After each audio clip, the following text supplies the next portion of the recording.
بسم اللہ الرحمن الرحیم۔ السلام علیکم۔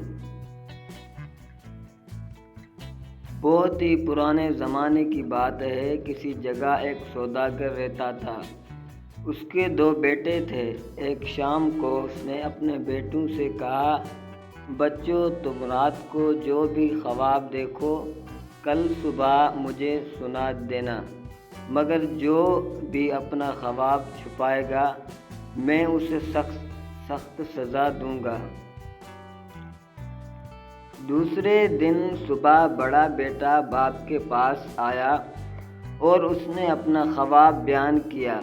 میں نے خواب میں دیکھا کہ چھوٹا بھائی بہت ہی اونچائی پر آسمان میں اڑ رہا ہے، اور یہ بھی دیکھا کہ آپ کی ایک بھیڑ کھو گئی ہے۔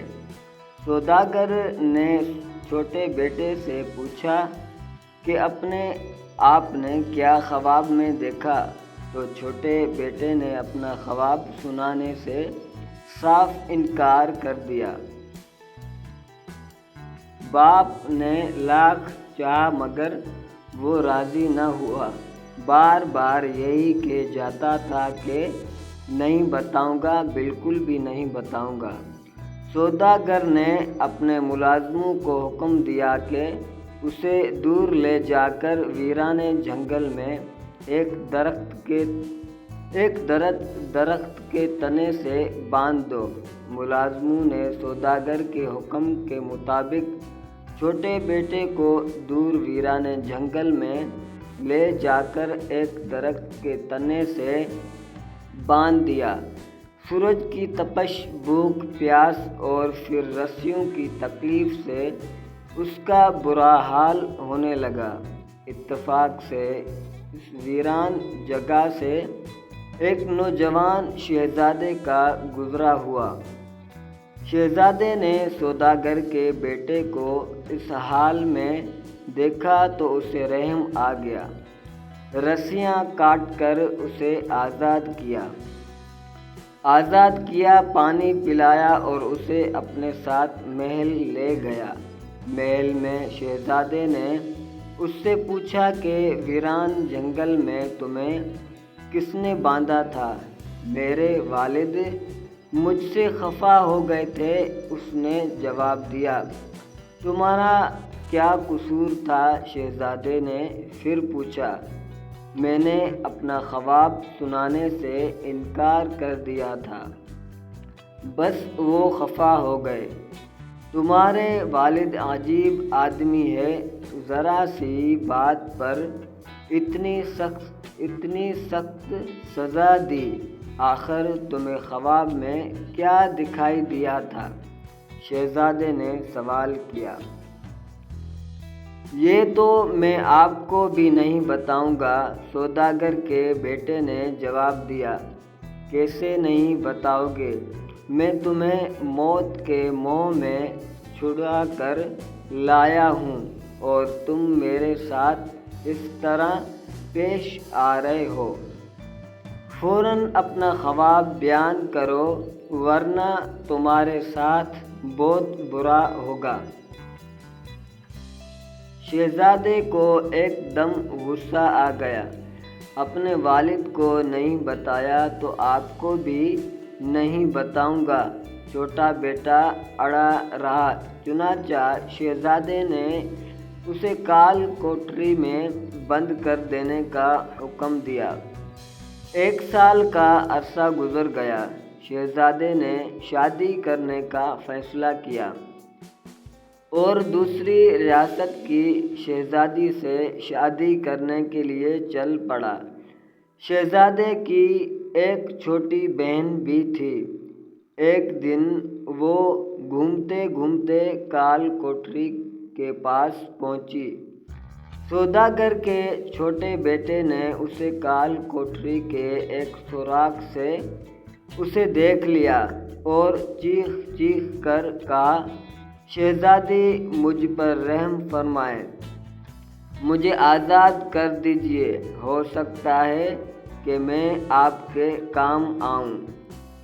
مجھے پتہ ہے کہ آپ کا بھائی ایک ایسی سلطنت کی شہزادی سے شادی کرنا چاہتا ہے جو بہت ہی ظالم اور چالاک ہے۔ میری مدد کے بغیر وہ یہ شادی نہیں کر سکتا۔ اس کی جان چلی جائے گی۔ اس سے پہلے بہت سے شادی کے امیدوار ظالم شہزادی کے بھینٹ چڑھ چکے ہیں۔ تم میرے بھائی کی مدد کرنے کی ذمہ داری قبول کرتے ہو؟ شہزادی نے پوچھا۔ میں ضرور مدد کرتا، لیکن عقاب کے پر بندھے ہوئے ہیں، یعنی میں گرفتار ہوں۔ شہزادی نے فوراً اسے کال کوٹری سے آزاد کرنے کا حکم دیا۔ سوداگر کا بیٹا آزاد ہوتے ہی شہر گیا اور اپنے نام اور اپنی شکل کے 12 لڑکے جمع کیے، جو عمر اور قد میں بھی اس جتنے ہی تھے۔ انہیں دیکھ کر ایسا لگتا تھا کہ وہ سب بھائی ہوں، یہاں تک کہ ان کی آواز، بال اور آنکھوں کے رنگ بھی ایک جیسے تھے۔ ان سب کے لیے ایک جیسا لباس سلوایا، ایک جیسے گھوڑے لیے اور یوں 13 سوار سفر پر روانہ ہو گئے۔ ایک دن چلتے رہے، دوسرے دن بھی چلتے رہے، تیسرے دن بھی چلتے رہے۔ چوتھے دن وہ ایک سنسان اور گھنے جنگل میں داخل ہوئے تو ایک بہت ہی خوفناک چیخ سنائی دی۔ بھائیو، رک جاؤ، میں ذرا دیکھ آؤں کہ یہ کس کی چیخ تھی۔ سوداگر کا بیٹا یہ کہہ کر گھوڑے سے اترا اور آواز کی طرف دوڑ لگا دی۔ دور سے اس نے دیکھا کہ 3 بوڑھے آپس میں لڑ رہے ہیں اور ایک دوسرے کو برا بھلا کہہ رہے ہیں۔ بزرگوں، السلام علیکم، کیا بات ہو گئی؟ آپ کیوں لڑ رہے ہیں؟ ارے نوجوان، ہمارے والد نے ورثے میں 3 جادو کی چیزیں چھوڑی ہے، ایک ٹوپی جس کے پہننے والا دوسروں کو دکھائی نہیں دیتا، دوسرا اڑنے والا قالین اور تیسرے تیز چلنے والے جوتے۔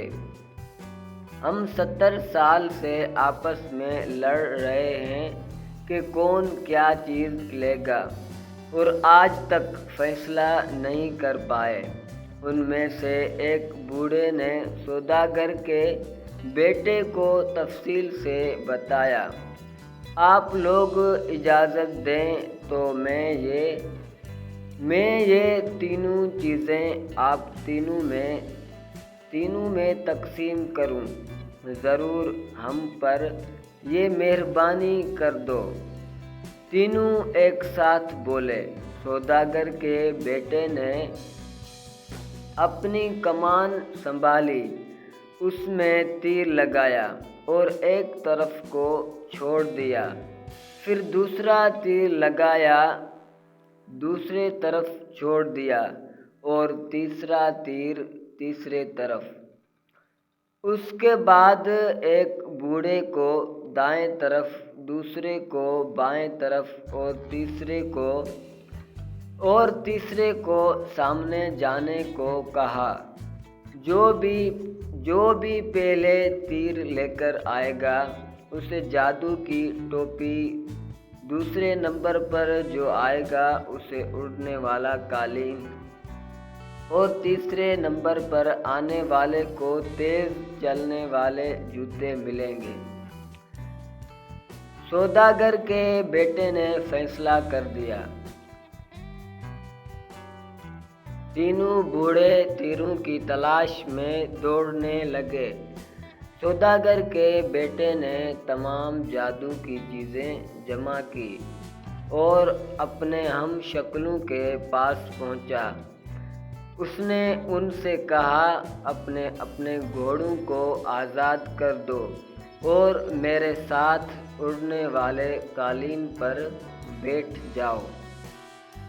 وہ سب اس قالین پر بیٹھ گئے اور اس شہزادی کی سلطنت کی طرف اڑنے لگے جس سے شہزادہ شادی کرنا چاہتا تھا۔ وہ 13 ہم شکل اور شہزادہ بھی یہ سب ایک ساتھ شہر کے دروازے پر پہنچے۔ سوداگر کے بیٹے نے وہاں شہزادے سے کہا، ہمیں اپنے ملازمت میں لے لو، ہم تمہارے بہت کام آئیں گے اور تمہارے ہر حکم کی تعمیل کریں گے۔ شہزادے نے سب کو ملازم رکھ لیا، کسی کو خانسا ماں بنا کر، کسی کو استیبل کی دیکھ بھال پر، کسی کو گھر کی صفائی پر، تو کسی کو کسی اور کام پر۔ دوسرے دن صبح شہزادہ تیار ہو کر اپنی شادی کی بات کرنے شہزادی کے محل پر پہنچا۔ شہزادی بہت ہی گرم جوشی سے اس سے ملی، اس کی بڑی خاطر مدارات کی اور پوچھا کہ کس مقصد سے آئے ہو۔ شہزادے نے جواب دیا کہ تم سے شادی کرنا چاہتا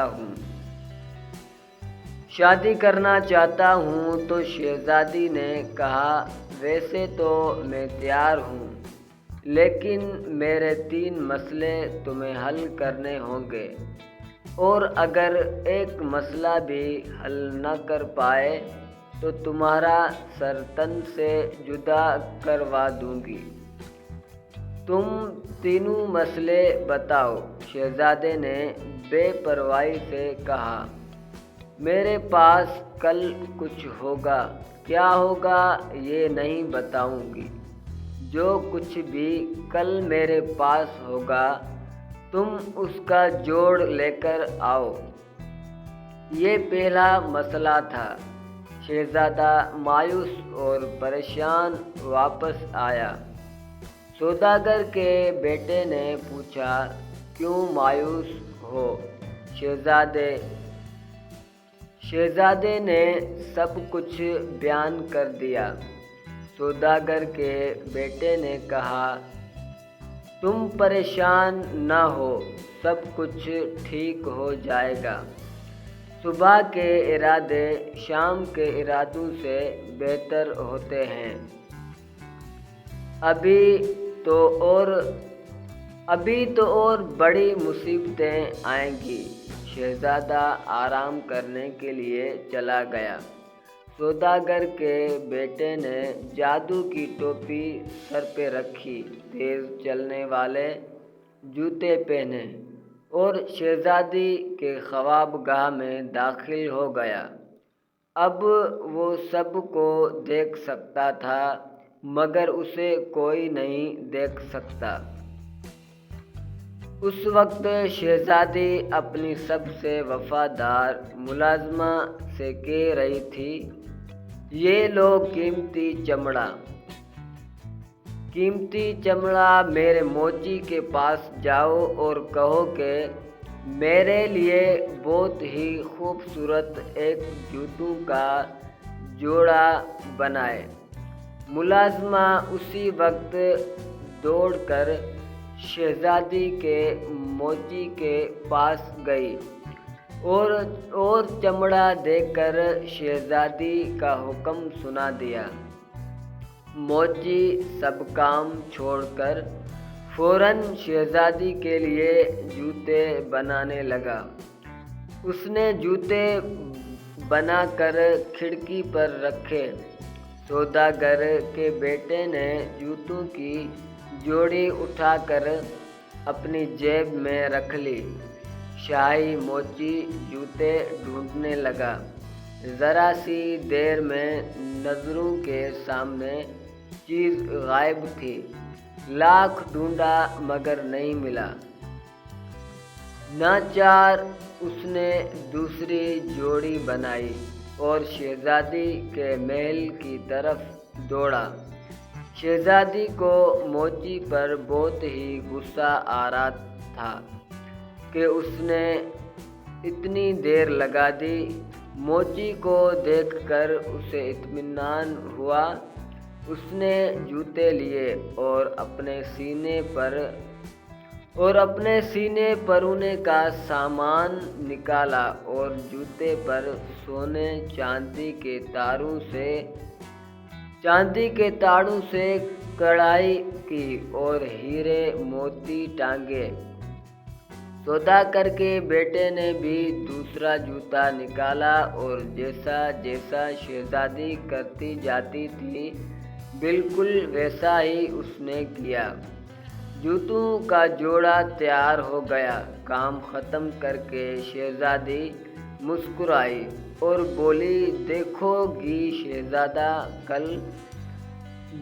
گی شہزادہ کل کیا کارنامہ دکھاتا ہے۔ سوداگر کا بیٹا واپس گھر لوٹا، اپنی ٹوپی اور جادوئی جوتے چھپائے اور سو گیا۔ دوسرے دن اس نے شہزادے کو جگایا، اسے جوتا دیا اور کہا، یہ ہے شہزادی کے سوال کا جواب۔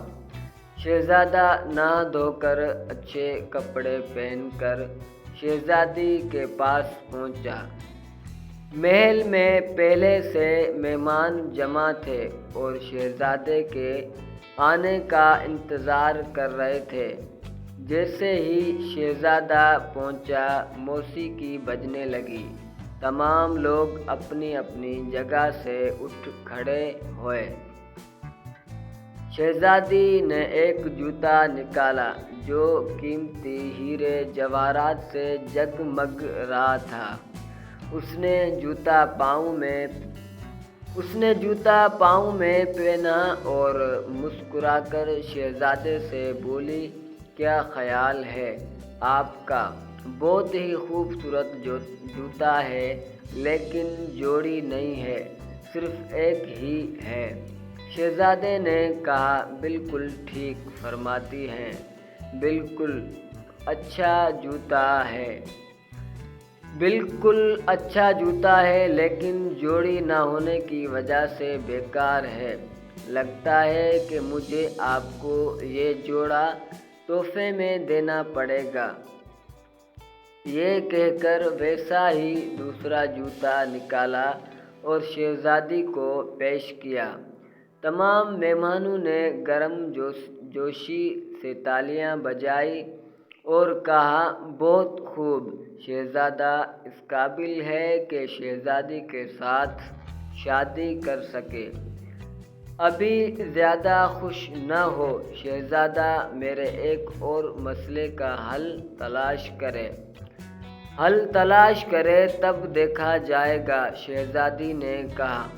شہزادہ پہلے سے زیادہ پریشان اور رنجیدہ گھر لوٹا۔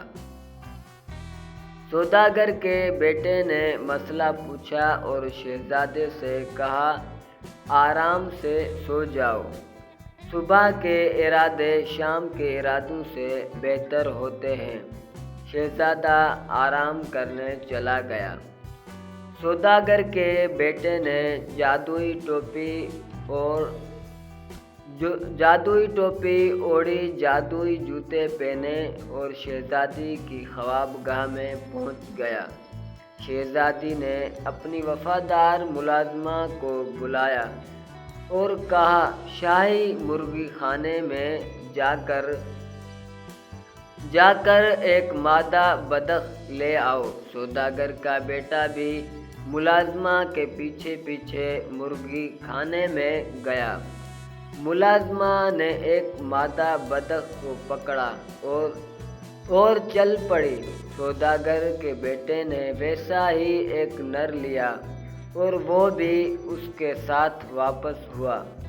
ملازمہ نے بطخ شہزادی کو دی۔ شہزادی نے بطخ کے جسم سے سارے پر کھینچ کر الگ کیے اور ان کی جگہ اس کے جسم پر ہیرے جواہرات جڑ دیے۔ سوداگر کے بیٹے نے بھی ایسا ہی کیا۔ دوسرے دن شہزادی نے تمام مہمانوں کے سامنے اپنی بطخ چھوڑی اور شہزادے سے پوچھا کہ کیا تم نے میری پہلی بوجھ لی؟ شہزادے نے کہا بالکل بوجھ لی، اور فوراً ہی ویسے ہی نر بطخ کو چھوڑا اور کہا کہ اس کا جوڑ یہ ہے۔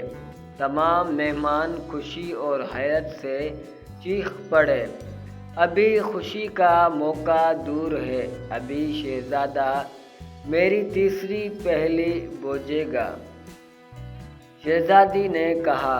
شام کو شہزادہ پہلے سے بھی زیادہ پریشان اور غم زدہ ہو کر گھر لوٹا۔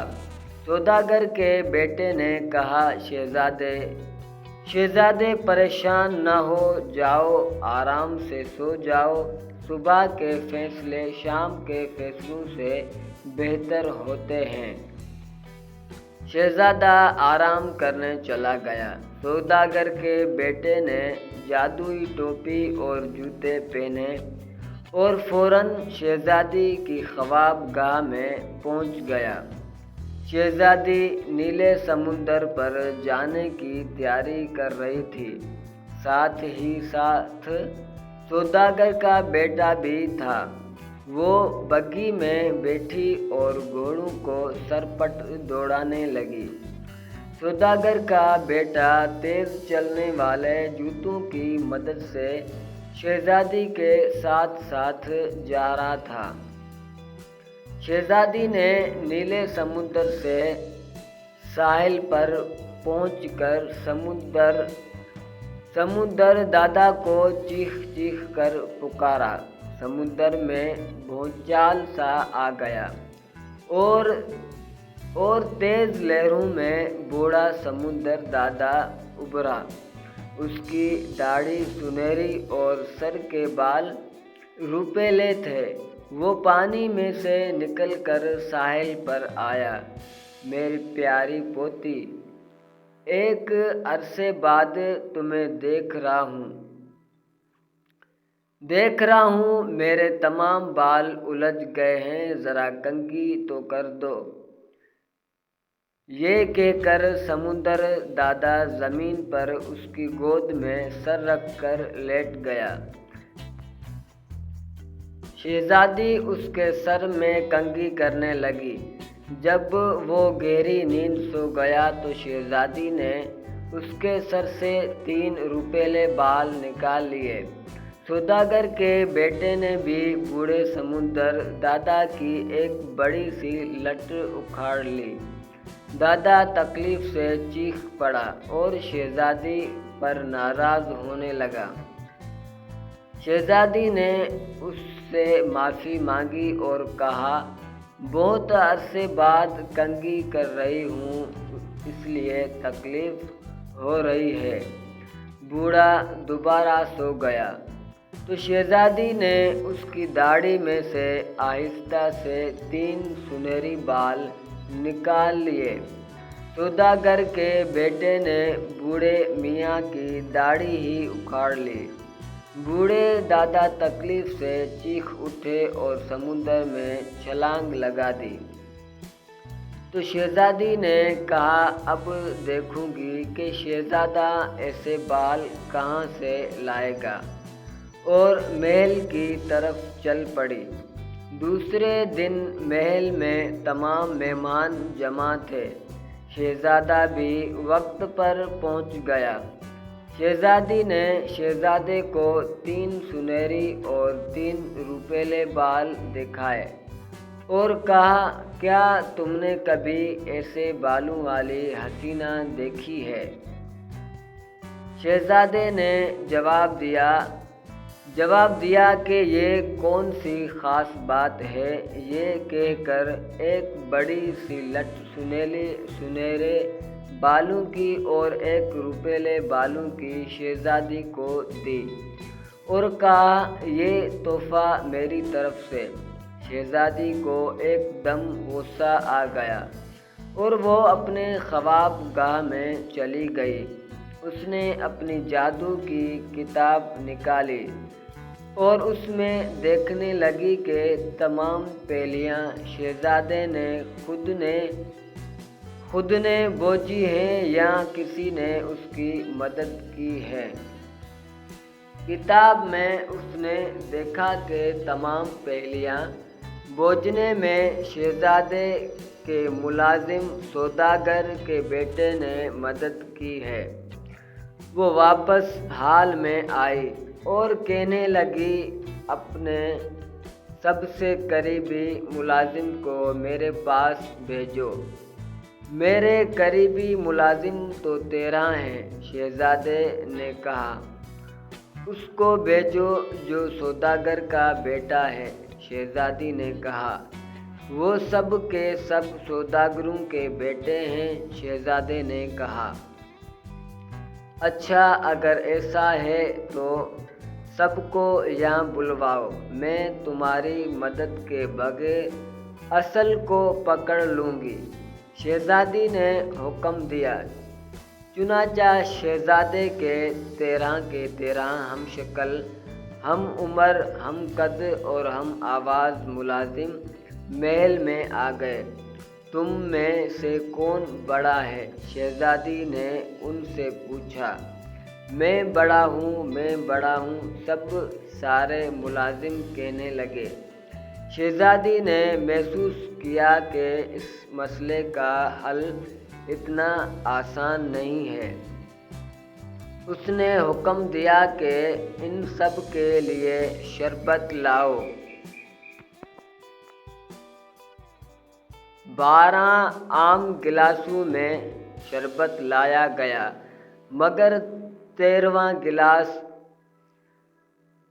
گلاس سونے کا تھا۔ انہیں جب شربت پیش کیا گیا تو وہ سب سونے کے گلاس پر ٹوٹ پڑے۔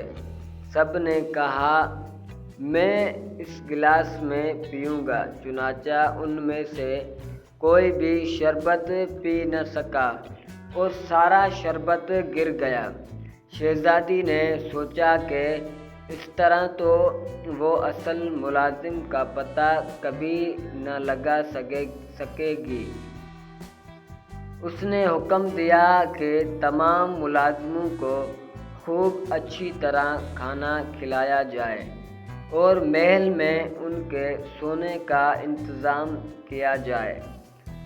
رات کو وہ سب ہم شکل اچھی طرح کھانا کھا چکے اور گہری نیند سو گئے تو شہزادی نے جادو کی کتاب کی مدد سے اصل سوداگر کے بیٹے کا پتہ لگا لیا اور اس کی ایک قلم کی بال کن پٹی پر سے کاٹ لیے تاکہ صبح اسے پھانسی دی جا سکے۔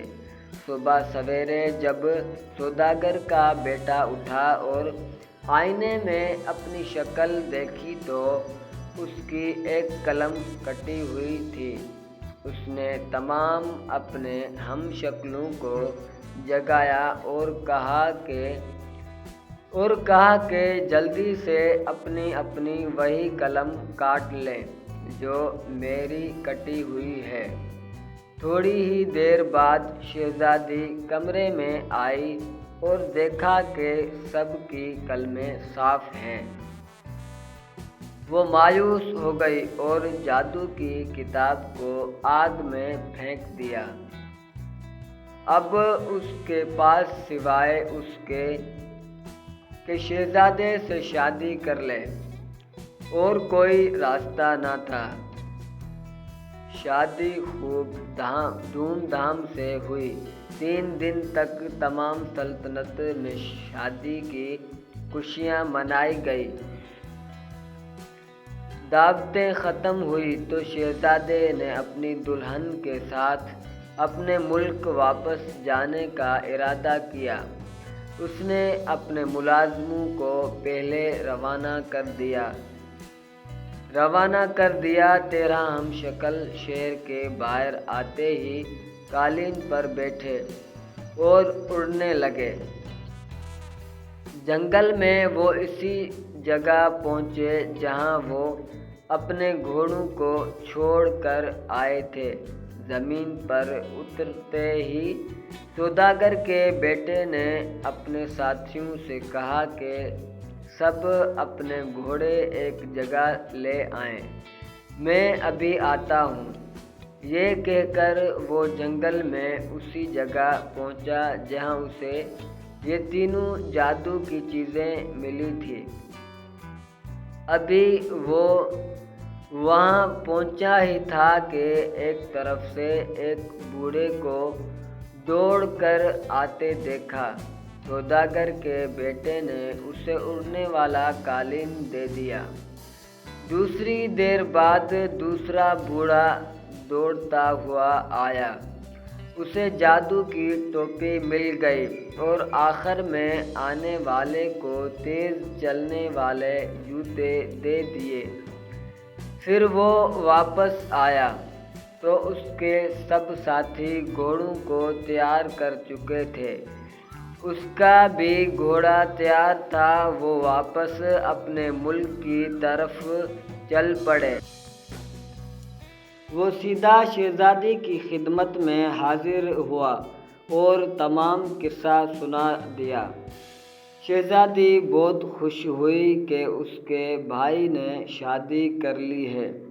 شہزادی نے سوداگر کے بیٹے سے پوچھا کہ اس کام کا تمہیں کیا معاوضہ دیا جائے؟ تو اس نے جواب دیا کہ مجھے دوبارہ کال کوٹری میں بند کر دیا جائے۔ شہزادی نے بہت کوشش کی کہ یہ کچھ اور مانگ لے، مگر سوداگر کا بیٹا نہیں مانا۔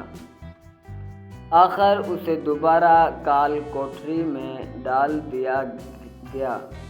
کچھ عرصے بعد شہزادہ اپنے ملک پہنچا۔ یہاں شادی کی خوشیاں دوبارہ منائی گئی۔ پھر شہزادے نے پوچھا کہاں ہے وہ میرا وفادار ملازم سوداگر کا بیٹا؟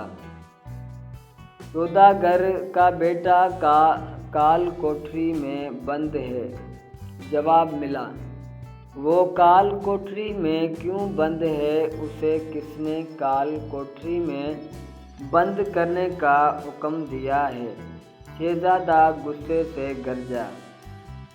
شہزادی آگے آ کر بولی، بھائی تم نے ہی تو اسے کال کوٹری میں بند کرنے کا حکم دیا تھا۔ تمہیں یاد ہے اس نے اپنا خواب تمہیں سنانے سے انکار کر دیا تھا۔ شہزادے نے اس کو فوراً پیش کرنے کا حکم دیا۔ جیسے ہی سوداگر کا بیٹا سامنے آیا تو شہزادہ اس سے لپٹ گیا اور اپنی غلطی کی معافی مانگنے لگا۔ سوداگر کے بیٹے نے کہا کہ جو کچھ میرے ساتھ ہوا اور جو کچھ میں نے آپ کے ساتھ کیا، یہی سب کچھ تو میں نے خواب میں دیکھا تھا، اس لیے میں نے اپنا خواب آپ کو نہیں بتایا تھا۔ شہزادے نے اسے انعام و اکرام سے نوازا، اسے اپنی حکومت میں ایک بہت بڑا عہدہ دیا اور اپنے محل میں ہی رہنے کے لیے جگہ دی۔ سوداگر کے بیٹے نے اپنے والد اور بھائی کو بھی بلوا لیا اور سب مل کر ہنسی خوشی رہنے لگے۔